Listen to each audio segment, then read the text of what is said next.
Hey guys, EAS fan 666 here.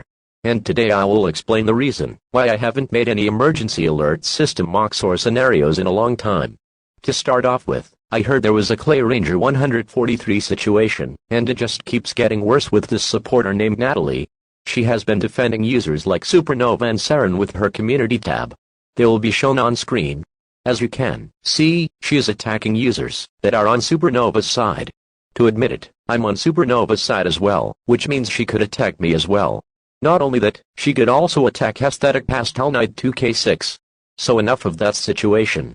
Now the real reason why I haven't made emergency alert system mocks or scenarios is because I was busy with school. Thank God I'm on Easter break now. So, that's all for today. This is EAS Fan 666, over and out.